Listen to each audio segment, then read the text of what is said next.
স্ত্রীর বৈধ কাজে, ব্যক্তিগত বৈধ কাজে একটু স্বাধীনতা দিতে হবে। কারণ আপনি একজন স্বাধীন মানুষ, আপনার স্ত্রীও একজন, উনি একটা হালাল কিছু করতে চায়, করতে চায়, বা কোনো একটা কাজ করতে চায়, যুক্ত হতে চায়, ভালো একটা কাজ করতে চায়, কিন্তু সব ভালো কাজ আপনি শুধু ভালো হবে, দেখবেন যে তার কাজগুলো বৈধ কিনা। আমাদের আয়েশা রাদিয়াল্লাহু তাআলা আনহা বলেন, ওয়া কানা লি সাওয়াহিবি ইয়ালআবু মা'i, আমার বান্ধবীরা আমার সাথে খেলতে আসতো, কোনোদিন আমরা ডিস্টার্ব করেন নাই। সুবহানাল্লাহ। আমার বান্ধবীরা আসলে আমার জন্য ঘর ছুটে দিতেন রাসূল সাল্লাল্লাহু আলাইহি ওয়াসাল্লাম। সুবহানাল্লাহ। তো এই স্বাধীনতা যেন আমরা আমাদের স্ত্রীদের দেই, তাদের যে ব্যক্তিগত বৈধ কাজ, এই বৈধ কাজের স্বাধীনতা তাদের দিতে হবে। 4 নাম্বার, অ্যাপ্রিশিয়েট করতে হবে। অ্যাপ্রিশিয়েট মানে প্রশংসা করা, স্ত্রীর রান্নার প্রশংসা, তার সৌন্দর্যের প্রশংসা, তার কাজের প্রশংসা। অনেক স্বামী আছে স্ত্রী একদিনও বলে নাকি তোমাকে আজকে খুব সুন্দর লাগতেছে দেখতে। আপনারা বলছেন না? কারা কারা বলছেন দেখি? এই হাসি হাসি দেখছেন?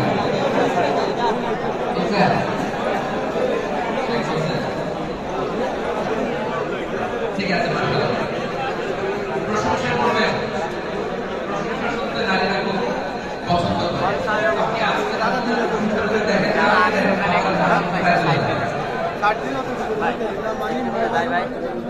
করবেন তো প্রশংসা? জি, বলেছি বারবার, জি বলেছি। জি বসুন, বসুন। আপনার সাথে আমি কনভারসেশন করতে থাকলে সবাই চলে যাবে। বসুন। আপনি যারা মানে দিয়ে একটা অভিযোগ, ওনার অভিযোগ এটা, সাথে সাথে আমাদের সময় শেষ। বসুন, দেখা যদি নাও যায়, শুনতে তো পাচ্ছেন। জি,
হ্যালো,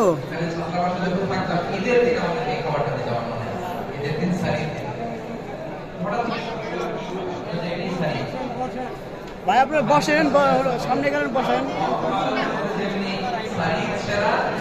এই জন্য দিতে নাই।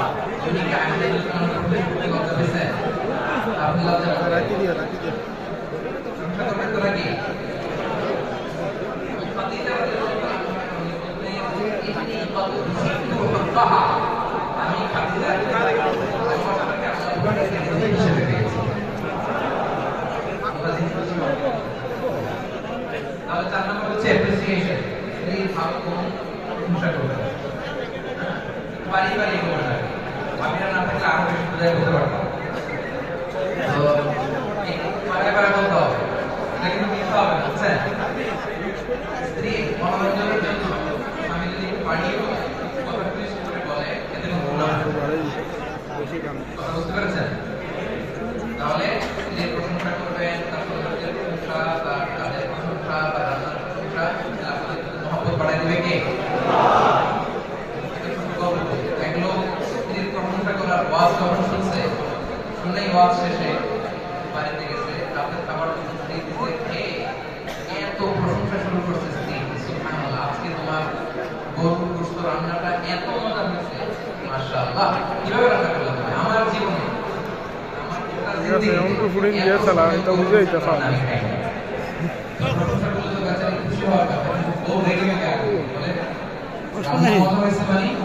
বেরোবেন থাকেন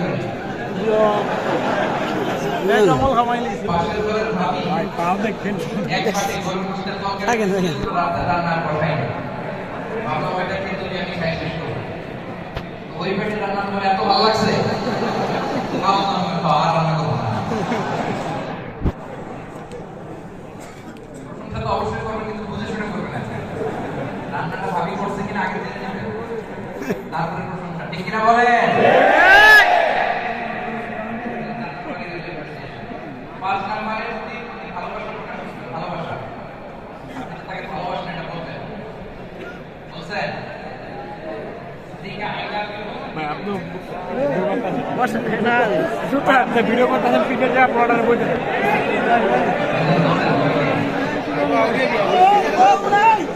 ভাই ওরে সামনে দেন আপনি তো ভিডিও করতেছেন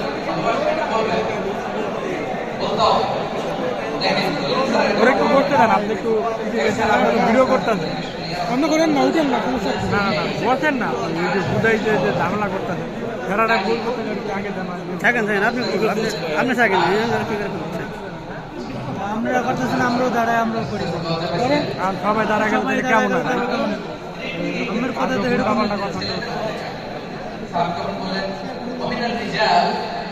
পুরুষদের মধ্যে কাকে, ছেলেদের মধ্যে উনি বললেন আবু আয়েশার বাবা আবু বকর। দেখেন না দেখেন সামনে ঘুরে দেবো এভাবে আপনি কারা বেশি ভালোবাসেন? কোনো রাগ ঠাক না রেখে রাসূলুল্লাহ বললেন আয়েশা, আমি আমার প্রিয়তম স্ত্রী আয়েশাকে বড় ভালোবাসি। তাহলে ভালোবাসা প্রকাশ করতে হয়। আমাদের আয়েশা রাদিয়াল্লাহু তাআলা আনহা কোন পেয়ালা যেখান থেকে খেতেন, কোন পেয়ালা যেখান দিয়ে মুখ লাগিয়ে খেতেন, ঠিক ওই জায়গায় আবার দিয়ে মুখ লাগিয়ে রাসূলুল্লাহ ওখান থেকে খেতেন। উটের হাড্ডি অর্ধেক খেয়ে রাসূলুল্লাহকে দিলে যেখান থেকে আমাদের আয়েশাকে ওখান থেকে রাসূলুল্লাহ পাওয়া গেল। উম্মে সালামা রাদিয়াল্লাহু তাআলা আনহা একই বাপ থেকে পানি নিয়ে গোসল করতেন। সুবহানাল্লাহ।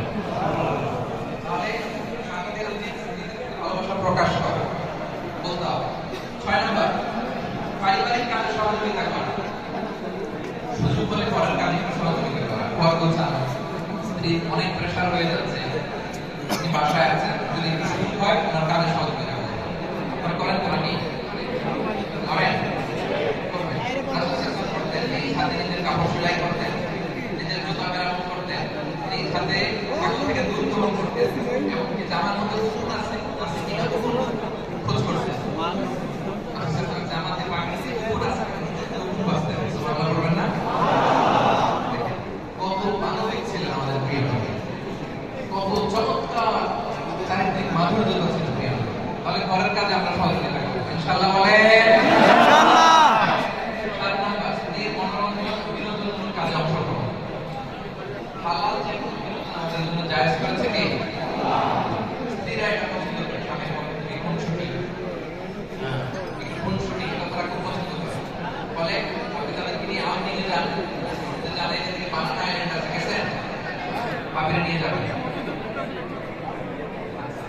অথবা আশেপাশে মার্কেট করতে যাওয়ার মতো সুযোগ জায়গা আছে, যাবেন। আমাদের সব জায়গায় নাম দেয় না, দেশে বেড়াতে গেলে ভাবিকে নিয়ে কক্সবাজার চলে যাবেন। ভাবিরে নিয়ে যায়, অন্য কারো নিয়ে যায় না, খবরদার। তাহলে বিনোদনমূলক কাজে অংশগ্রহণ করা।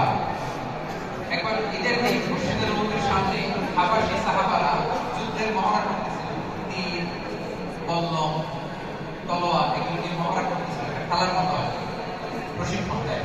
দেখতে খুব ভালো লাগে, আর আপনারা সবাই সাহাবারা দেখতেছেন। তো আমাদের আয়েশা রাদিয়াল্লাহু তাআলা আনহাকে তুমি দেখবা নাকি? উনি বললেন আমি রাসূলুল্লাহ সাল্লাল্লাহু আলাইহি ওয়াসাল্লাম ওনাকে পিছনে নিলেন। আমাদের আয়েশা বলেন আমার গাল রাসূলুল্লাহ সাল্লাল্লাহু আলাইহি ওয়াসাল্লাম আমি এইখানে ওনার ঠোঁট দিয়ে এখানে পিছনের উপর দাঁড়িয়ে বা কাঁধের উপরে আমি খেলা দেখতে আরম্ভ করি। অনেক খেলা দেখলে সহকারে দেখেছো? আমাদের আয়েশা বলেন দেখা শেষ। তখন বললেন ঠিক আছে যাও। আমাদের আয়েশা তখন চলে গেল। সুবহানাল্লাহ।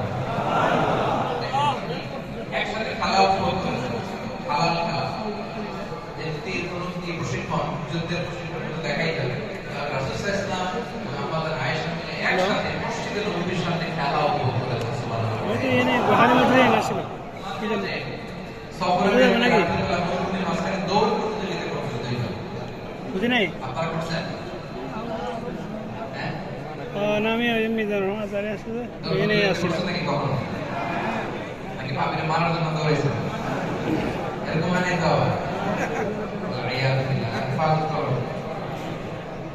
আমাদের আয়েশা রাদিয়াল্লাহু তাআলা তখন খুব চিকন ছিলেন,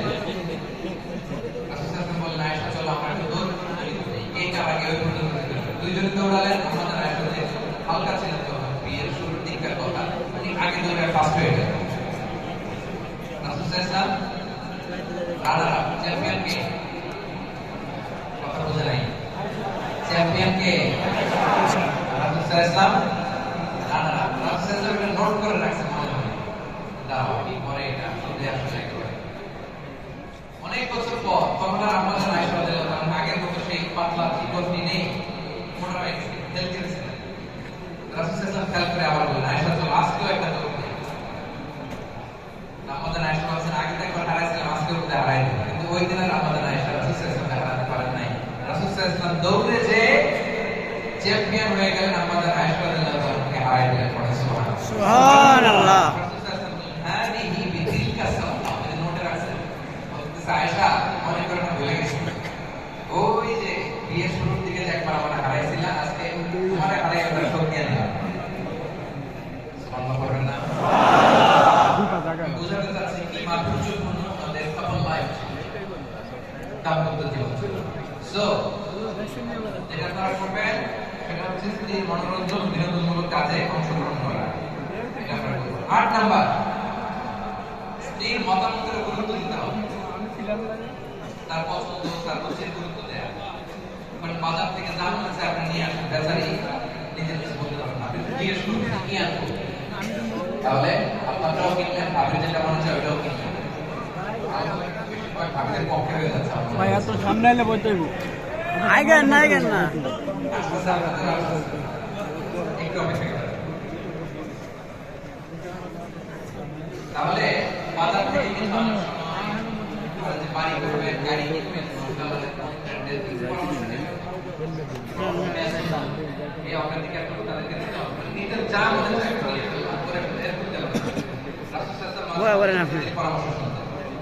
হুদায়বিয়ার ঘটনা লম্বা ঘটনা সমাপ্ত করে চুক্তি হয়েছে, আপনাদের দেখা যায় সব চুক্তি মুসলমানদের বিরুদ্ধে, সাহাবীরা রেগে মেগে আগে যায়। ওমর রাদিয়াল্লাহু আনহু কোনোভাবে মানি না, সামনে ভালো জিনিস কেউ কোনো সাহাবী মানে না, শুধু রাসূল সাল্লাল্লাহু আলাইহি ওয়াসাল্লাম মেনে যাচ্ছে, ওরা যা বলে ওকে, যা বলে ওকে, ঠিক আছে। এই বছর 14 জন আসছেন, কেউ করতে পারবে না, চলে যান, ওকে। আগামী বছর আসলেও মাত্র 3 দিন, বলে ওকে। আপনার নাম মুহাম্মদ রাসূলুল্লাহ কেন লেখেন? রাসূলুল্লাহ বলে ওকে। একটা উপরে তারপর কেউ রাজি হয়, রাসূলুল্লাহ রাজি হয়ে যান। রাসূলুল্লাহ দূরদৃষ্টি সম্পন্ন ব্যক্তিত্ব ছিলেন, তিনি জানেন এই শান্তি চুক্তি বলে শান্তির বছরগুলো খুব চমৎকার, তিনি দাওয়াতি কাজ করে গোটা বিশ্বে লা ইলাহা ইল্লাল্লাহ পৌঁছায় দিতে পারবেন। এটাই আল্লাহ বললেন, ইন্না ফাতাহনা লাকা ফাতহাম মুবিনা, ক্লিয়ার ভিক্টরি। এই হুদায়বিয়ার এটার কারণেই মূলত মক্কা বিজয় হয়েছে। সাহাবারা বললেন, রাসূলুল্লাহ বলেন, সাহাবারা কেউ মানে না, রেগে মেগে বসে আছে। রাসূলুল্লাহ এবার রাসূলুল্লাহ বললেন, চুক্তি অনুযায়ী আমরা এই বছর উমরা করতে পারবো, যদিও ইসলাম নেতা ইহরামের কাপড় পরে আসছি, আসো কাপড় ফেলাফেলি আমরা ইয়ে করে ফেলি, মাথা চুল ফেলে দিই, হালাল হয়ে যায়, আর পশু যা আছে আল্লাহর নামে জবাই দিই। রাসূল সাল্লাল্লাহু বললেন, কেউ শোনে না। আবার দাঁড়ালেন, আবার বললেন, সবাই মাথার চুল কাটো, এখনই কোরবানি করো। 1400 সাহাবী কেউ কথা শোনে না। তৃতীয়বার আরো সবরে বললেন, চুল হলক করো, কোরবানি করো। পুরো রাসূলের সিরাতের জীবনে কখনো এমন হয়নি রাসূল সাল্লাল্লাহু আলাইহি ওয়াসাল্লাম মুখ দিয়ে একটা কথা বেরিয়েছে, সাহাবারা সেই কথা পালন করে একদম হিন্দা বেরিয়েছে। তিনবার বলার পর একজন সাহাবী কথা শুনে, কারণ ওনারা রেগে মেগে বুক ফেটে চলছে, ওনারা মানতেই পারতেছেন না যে আমরা আল্লাহর ঘর জিয়ারত না করে আমরা মদিনায় যাবো, হতেই পারে। হয়তো রাসূল সাল্লাল্লাহু আলাইহি ওয়াসাল্লাম মত ঘুরাবে, মত পাল্টাবে, অপেক্ষা করবে, কেউ কথা শুনে না। রাসূল সাল্লাল্লাহু আলাইহি ওয়াসাল্লাম বিব্রত পরিস্থিতি কখন করেন কি করতে, কিন্তু ঘরে চলে গেল। খুব চিন্তিত, ওনাকে চিন্তিত দেখে আমাদের উম্মে সালামা রাদিয়াল্লাহু আনহা জিজ্ঞেস করলেন, ইয়া রাসূলুল্লাহ কি হয়েছে? পুরো ঘটনা খুলে বলুন। ঘটনা তো থমথমে অবস্থা, কি করব? আমি 3 বার আদেশ করার পর আমার সাহাবারা কথা শুনে, কেউ মাথার চুল ফেলে হালাল হয় না, নিয়ে আসা প্রাণীগুলো জবাই করে। উম্মে সালামা রাদিয়াল্লাহু আনহা, আমি একটা বুদ্ধি দেই, যদি আপনি মানেন আমার মনে হয় কাজ হবে, তাই নাকি বলো তো? উনি বললেন, আপনি এখন ঘর থেকে বেরোবেন, কারোর সাথে একটা কুশব্দ করবেন, আপনি আপনার হাল্লাক যে আছে তার এনে মাথা নিজের চুলটা ফেলে দিবেন, নিজের ওটা জবাই করে দিয়ে আবার চলে আসবেন, তাবুতে করে দেবেন, কাজ হয়ে যাবে। রাসূল সাল্লাল্লাহু আলাইহি ওয়াসাল্লাম বেরিয়ে আল্লাহকে দিয়ে চুল হালাক করলেন, নিজের ওট নিজে জবাই করলেন। রাসূল সাল্লাল্লাহু আলাইহি ওয়াসাল্লামকে যখন সবাই দেখছেন, রাসূল সাল্লাল্লাহু আলাইহি ওয়াসাল্লাম নিজেই ওট জবাই করতেছেন। আর সবাই দেরি না করে মাথা চুল ফেলে দিয়ে সবাই সবার প্রাণী জবাই করতে শুরু করে দিল। তাহলে বলেন, নারীদের পরামর্শ মাঝে মাঝে কাজে লাগে কি লাগে না? পরামর্শ করবেন তো ইনশাআল্লাহ। স্ত্রীকে পর্যাপ্ত সময় দিবেন, স্ত্রীকে নিয়ে ঘুরতে যাবেন, স্ত্রীকে রেখে দীর্ঘদিন প্রবাসে থাকা যাবে না।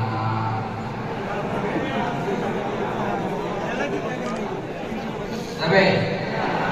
এবার গলার সাউন্ড নেই, দেখছেন? না, যাবে না।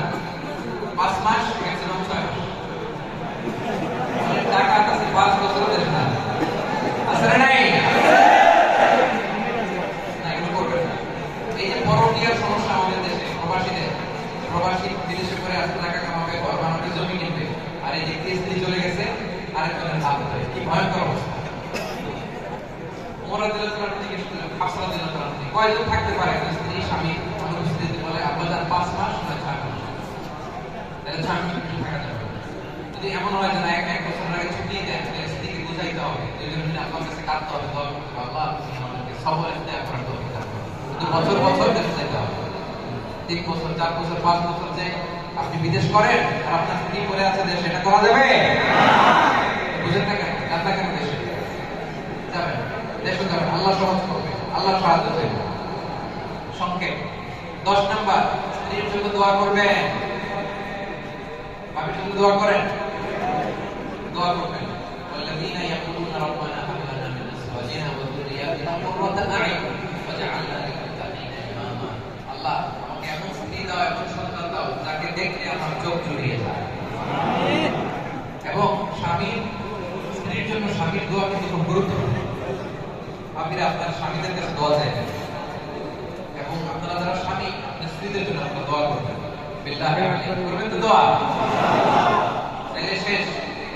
স্বামীদের 10টা দায়িত্ব বলে দিয়েছি। আচ্ছা, স্ত্রীদের 10টা দায়িত্ব 10 মিনিটে শেষ করে দেবেন সাহেব। এবার খুব খুশি হয়ে গেছে, কাদের বোঝা নেমে গেছে। আচ্ছা, যেহেতু এটা কাপাল, হ্যাঁ, স্বামীর দায়িত্ব স্ত্রীর প্রতি আমরা শুনলাম। এবার স্ত্রীর দায়িত্ব, ভাবিদের দায়িত্ব আপনাদের প্রতি। Number 1, try to be comfort for husband. স্বামী কমফোর্ট হওয়া।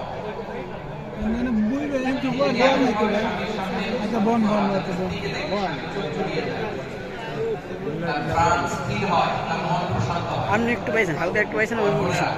আপনারা যারা শুনছেন বা শুনবেন, নিজেকে স্বামীর সামনে একটু ব্যবস্থা করুন যে আপনাকে দেখে, এই ভাই লাইক করা লাগছে, আমার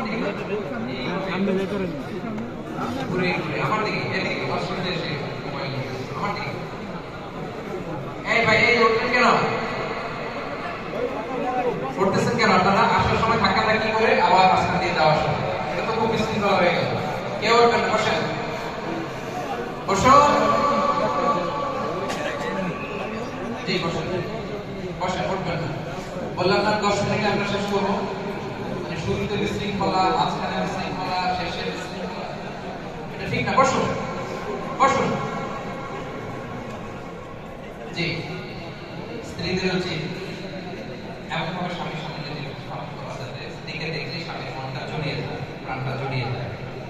কারণ আল্লাহ লিতাসকুনু ইলাইহা, স্ত্রীদের তৈরি করা হয়েছে যাতে স্ত্রীর সান্নিধ্যে স্বামী স্থির হতে পারে, অস্থির থেকে স্থির হবে, প্রশান্ত হবে, তার চোখ জুড়িয়ে যাবে। ঠিক কিনা বলেন? খাদিজা রাদিয়াল্লাহু তাআলা আনহা, ওনার কি পুরস্কার জানেন জান্নাতে? সহিহ বুখারীর হাদিস, বাশিরু খাদিজাতা বিবাইতিন ফিল জান্নাতি মিন কসব ওয়ালা সাল্লাল্লাহু ফীহি ওয়ালা নাসাব। আল্লাহ বলেন, খাদিজাকে এমন জান্নাতের সুসংবাদ দাও জিবরিল, জান্নাতে আপনি ডায়মন্ড দিয়ে খাদিজা রাদিয়াল্লাহু তাআলা এমন একটা প্রাসাদ বানিয়েছেন যে এখানে কোনো নয়েজ নাই, বিশৃঙ্খলা নাই, কোনো সাউন্ড নাই। সুবহানাল্লাহ। কেন এত কিছু থাকতে ওনারে এমন রাজপ্রাসাদ কেন দিল যেখানে আওয়াজ নাই? কারণ 10টা মিনিট অপেক্ষা করতেছেন, 10টা মিনিট থাকবো। মক্কায় অনেক কোরআন তেলাওয়াত করলে ভয়ে অত ভিডিওটা করা যায়। শীত বাজাতো, বিশৃঙ্খলা করতো, নয়েজ করতো, এইসব নয়েজ বিশৃঙ্খলা সারাদিন বাড়িয়ে আমার প্রিয় নবী যখন খাদিজা রাদিয়াল্লাহু তাআলা আনহার বাসায় আসতেন, ওনার হৃদয়টা শান্ত হয়ে যেত। সারাদিন বিশৃঙ্খলা, ঝঞ্ঝা ঝামেলা, নয়েজ ফেস করে যখন ঘরে আসতেন, খাদিজা রাদিয়াল্লাহু তাআলা চাইতেন যে আমার স্বামীর জন্য ঘরটাকে একদম কোয়াইট, শান্ত, নয়েজ মুক্ত, বিশৃঙ্খলা মুক্ত একটা পরিবেশ পাওয়া যায়। সারাদিন নবী নয়েজ ফেস করতে বাইরে একবার ঢুকলে এনে দিলে ভালো আছে 10টা মিনিট পয়সা যেন করে আসে আইসিন কিলো 10 মিনিটে আপনি যেই কাজ ভালো কাজ করছেন এটা প্রতিদান ওইটার মধ্যেই হবে, ওই ধরনেরই হবে। এজন্য আমাদের খাদিজা দুনিয়ার জন্য ইসলামকে যেই জিনিস উপহার দিয়েছেন তার জন্য ওই রকম উপহার আল্লাহর জান্নাতে প্রস্তুত রেখেছে কে? এজন্য স্বামীর সামনে নিজেকে এমন ভাবে উপস্থাপন করুন যেন আপনাকে দেখলে ভালো লাগে। এখন সারাদিন বেচারা আপনার জন্য বাচ্চাদের জন্য ইনকাম করে, বাইরে অনেক ঝঞ্ঝা বিশৃঙ্খলা সাথে যদি আপনি বক বক বক বক বক বক শুরু করে দেন তাহলে বেচারা বাঁচবে বাঁচবে। এই জন্য আমাদের বোনেরা প্লিজ আপনি স্বামীর সাথে ভালো আচরণ করুন, ভালো আচরণ করুন। আপনার স্বামী সেই আপনার জানেন কি রত্ন আল্লাহ তাআলা আপনাকে দিয়েছেন আপনি জানেন না। আল্লাহ নবী বলেন আল্লাহ ছাড়া কাউকে যদি সেজদা দেয়া বৈধ হতো পৃথিবীর প্রত্যেক স্ত্রীকে আমি বলতাম নিজের স্বামীর পায়ের সামনে সেজদায় লুটিয়ে পড়ো। এজন্য এমন ভাবে আপনি আপনার স্বামীর সামনে দাঁড়াবেন, নিজের উপস্থাপন করবেন যে আপনাকে দেখলে ওনার রাগ আসে না, বরং হৃদয়টা শান্ত হয়, চোখ জড়িয়ে যায়। কথা ক্লিয়ার? এটা আমাদের বন্ধুদের বুঝতে হবে। তো বিভিন্ন জরিপে দেখা গিয়েছে অনেক মানুষ ঘরে যাইতে চায় না, বই দেখি ভাই, কারণ ঘরে গেলে ভাই বোন আপনি একটু বোন এই ধরনের আমরা না করি আমাদের বোনেরা, তাদেরকে আমি বলি আপনি স্বামীর জন্য ত্রাস হবেন। অনেক স্ত্রী স্বামীর কাছে কি ত্রাস, মানে স্বামীর সাথে এমন আচরণ, বরং স্বামী বেচারা স্ত্রীকে দেখলে ভয় পায়। তোমার নাই জরিপে দেখা গিয়েছে স্ত্রীর ভয়ে অনেক স্বামী হার্ট অ্যাটাক করে মারা যায়, আসলে নাই। এই জন্য স্বামী আপনাকে ভয় পাক, আপনি ত্রাস তৈরি করেন, এমন পরিবেশ কখন আপনি করবেন না। আপনার দিন দুনিয়া সব আপনি বরবাদ। কথা ক্লিয়ার? আশা করি আমাদের মনে বুঝতে পারবেন। কারণ স্বামী স্ত্রীর সম্পর্ক হবে ভালোবাসা। এখন স্বামী যদি স্ত্রীর ভয় পায় তাহলে ভালোবাসা আসবে? আপনারা কি স্ত্রীদের ভয় পান নাকি? ভয় পান? স্ত্রীকে ভয় পান? এক অফিসের বড় বস স্ত্রীকে বড্ড ভয় পায়, সে মনে মনে ভাবলো আমার কোম্পানিতে যারা স্টাফ আছে দেখি এরা কেউ ভয় পায় কিনা, নাকি আমি একাই পাই। তো পুরুষ স্টাফ যারা আছে সবাইকে দাঁড় করে দেয়, দুইটা লাইন করেন। যারা যারা আপনারা আপনাদের বউদের ভয় পান তারা এই ডান দিকে লাইন করেন, আর যারা বউকে ভয় পান না বাম দিকে লাইন করেন। এটা বলার সাথে সাথে সবাই ডান দিকে লাইন সিরিয়াল ধরে দাঁড়ায় গেছে, একজন ছাড়া একজন এই বাম দিকে দাঁড়ায় গেছে। সেটা কপাল মাশাআল্লাহ, একজন পালোয়ান আছে আমার স্টাফদের মধ্যে। সবাই ভয় পাইলে উনি পায়, তো খুব খুশি হয়ে আমি জিজ্ঞেস করি ভাইজান মাশাআল্লাহ আপনি তাহলে অনেক সাহসী, আপনি আপনার স্ত্রীকে ভয় পান না। বলে যে স্যার আমি যখন অফিসে আসার জন্য বের হই আমার স্ত্রী আমাকে বলে এই খবরদার সবাই যেদিকে যায় তুমি কিন্তু ওদিকে যাবা না, সবাই যেদিকে যায় তুমি যাবা না, খবরদার খবর আছে। এটা তার বড় কিন্তু এটা তো ওই লাইনে দাঁড়াইছে অন্য কারণে। তো আপনি যদি আপনার স্বামীর সাথে খারাপ আচরণ করেন, রেগে থাকেন, এমন পরিবেশ করেন যে আপনাকে ভয় পায়, এতে আপনি হেরে যাবেন। এটা আপনার সংসারের সম্পর্ক ভালোবাসা সব নষ্ট করে দেবে। এই জন্য 1 নম্বর দায়িত্ব ট্রাই টু বি কমফোর্টফুল হাজবেন্ড। আমার প্রিয় বোনেরা, মায়েরা, ভাবিরা, খালারা, শুনুন আপনি নিজেকে এমন ভাবে স্বামীর সামনে উপস্থাপন করুন যে আপনাকে দেখলে আমার ভালো লাগে, উনি সাহস পায়, উনি সাহস পায়। উনি যদি একটু রেগেও যায় আপনি একটু মানায় নেন, সংসারটারে সুখের করে দিবে কে? আপনি ছাড়া আপনার আছে কে? বলেন। রাখবে তো আপনার সাথেই রাখবে। এজন্য এমন যেন কখনো না হয় যে আপনাকে দেখলে আমি বিরক্ত হয়, এমন যেন আপনাকে দেখলে সবই ভালো লাগে। এই চেষ্টাটা করতে হবে আমাদের বোনদের প্রতি 1 নম্বর। 2 নম্বর দায়িত্ব, স্বামীকে সাহস যোগাইতে হবে, ভালো কাজে উৎসাহ দিতে হবে, সাহস করতে হবে। সাহস যোগাবেন। রাসূল সাল্লাল্লাহু আলাইহি ওয়াসাল্লাম যখন কোরআনের আয়াত নাযিল হলো, লিখাতে গায়ে জ্বর এসে গেল। ফিরে আসতে যাবে, ইকরা বিসমি রাব্বিকাল লাযী খালাক, মাসনা আয়াত আসার পরেই খাদিজা রাদিয়াল্লাহু আনহা খাদিজা এমন একজন এসেছে, এসে বলে আমি নাকি নবী, এরকম আমার কাছে ওহী আসতে শুরু করেছে, মনে হয় আমি বলে খাদিজা রাদিয়াল্লাহু আনহা বললেন, খাল্লা, কখনোই না, ওয়াল্লাহি লা ইউসিকুল্লাহ, আল্লাহ কখনো আপনাকে অপদস্থ করবে না। ইন্নাকা লাতাসিলুর রাহিম, আপনি সম্পর্ক বলে রাখেন। ওয়া তাসদুকুল হাদিস, আপনি সবসময় সত্য কথা বলেন। ওয়া তাহমিলুল কাল্লা, যে বোঝা বইতে পারে না, মানুষের বোঝা টেনে দেন। ওয়া তাকসিবুল মা'দুম, যার উপার্জনের কিছু নাই তাকে আপনি উপার্জন করে দেন। ওয়া তাকরিমুল দাইফ, আপনি মেহমানদারি করেন। ওয়া তুইনু আলা নাওয়াইবিল হক, সত্য যেখানে বিপন্ন সেখানে আপনি সত্যের বীর সেনানী হয়ে দাঁড়িয়ে যান। সুবহানাল্লাহ। আল্লাহ আপনাকে কখনোই অপদস্থ অপমানিত করবে না। তার ভয় পাওয়ার কিছু নেই। এইভাবে সাহস যোগাবেন আমার বোনেরা, সাপোর্ট করবেন আপনার হাজবেন্ডকে, সাহস যোগাবেন, ইন্সপায়ার করবেন। 3 নম্বর দায়িত্ব হচ্ছে স্বামীর প্রতি অনুগত থাকা, স্বামীর আহ্বানে সাড়া দেয়া। সংক্ষেপে বলি, স্বামী যদি স্ত্রীর সঙ্গ পেতে চায়, ওই স্ত্রী যদি সঙ্গ না দেয়, তাহলে আল্লাহর ফেরেশতারা ওই স্ত্রীর প্রতি লানত করতে থাকে। বলা স্ত্রীর স্বাস্থ্য খারাপ, মুড সুইং, পিরিয়ড, অনেক কিছু আছে, এগুলো ছাড়া ইগোর কারণে, ইগোইস্টিক প্রবলেমের কারণে, অহংকারের কারণে স্বামী তার সঙ্গ পেতে চাইলেও স্ত্রী যদি সঙ্গ না দেয়, তাহলে ফেরেশতারা ওই স্ত্রীর প্রতি ততক্ষণ লানত করতে থাকে যতক্ষণ না সে স্বামীর কাছে ফিরে যায়। সকাল পর্যন্ত লানত করতেই থাকে। খবরদার আমার বোনেরা, স্বামীর আনুগত্যের মধ্যেই আপনার সমৃদ্ধি, স্বামীর আনুগত্যের মধ্যেই আপনার সুখ। কারণ স্বামী হচ্ছে আপনার গার্ডিয়ান। বিয়ের আগে আপনার বাবা ছিল গার্ডিয়ান, বিয়ের পর পরে আপনার সবচেয়ে বড় গার্ডিয়ান আপনার স্বামী। বুঝতে হবে, বুঝতে হবে। ইভেন আপনি নফল রোজা রাখার আগে, আমার বন্ধুদের বলছি, নফল রোজা রাখার আগে হাজবেন্ডের সাথে কনসাল্ট করে নিন। ফরজ রোজা তো আপনি রাখবেন, কিন্তু নফল রোজা আপনি চাইলে রাখা যাবে না। হতে পারে দিনের বেলায় আপনার হাজবেন্ড আপনার সঙ্গে চায়, থাকতে চায়। সো নফল রোজার ক্ষেত্রেও আপনি হাজবেন্ডের পরামর্শ নিন। সুবহান, কত সুন্দর ইসলাম, কত চেক এন্ড ব্যালেন্স। তাহলে 3 নাম্বার হচ্ছে স্ত্রীর 3 নাম্বার দায়িত্ব স্বামীর প্রতি অনুগত বা স্বামীর আহ্বান করা। 4 নাম্বার নিজের সতীত্বের হেফাজত করা।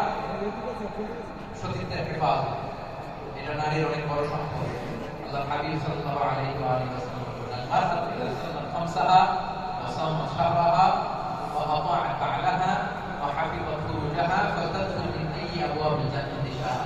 আমার বোনেরা যারা শুনছেন, রাসূল সাল্লাল্লাহু আলাইহি ওয়াসাল্লাম বলেন, কোন নারী যদি 4টা কাজ করে, সবাই বলেন তো কয়টা?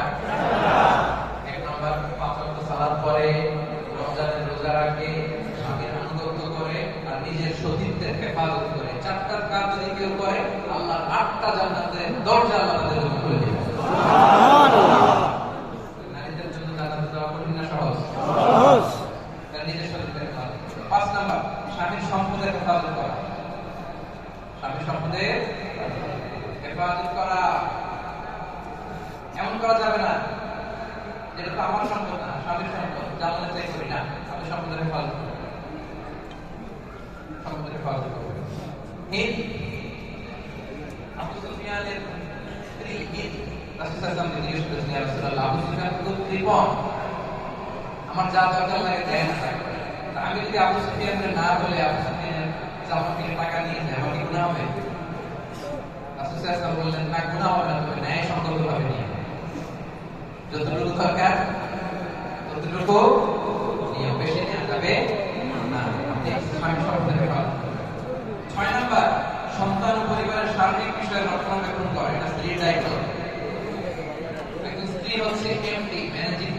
অনেক আগে হালাল ভাবে উনি সব করতে পারে, চাকরি ব্যবসা ঠিক আছে, কিন্তু ফ্যামিলির ভিতরে একটা বিশাল কাজ।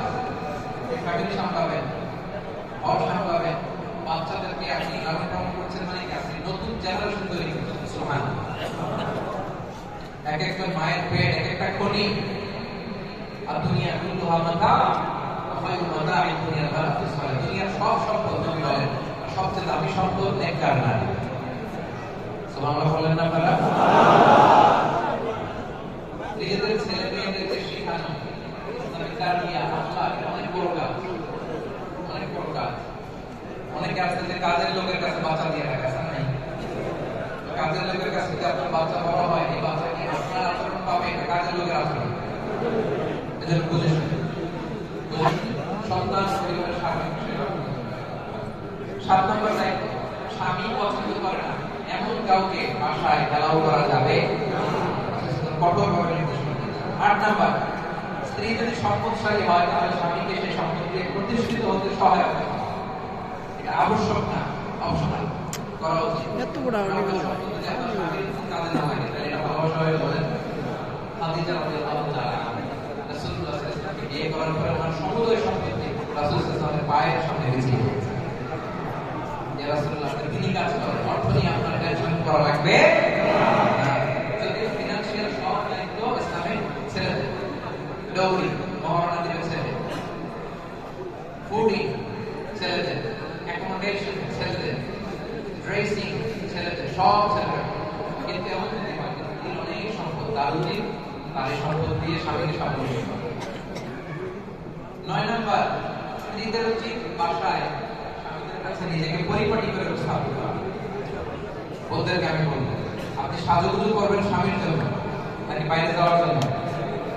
আমাদের অনেক তোমরা করে না।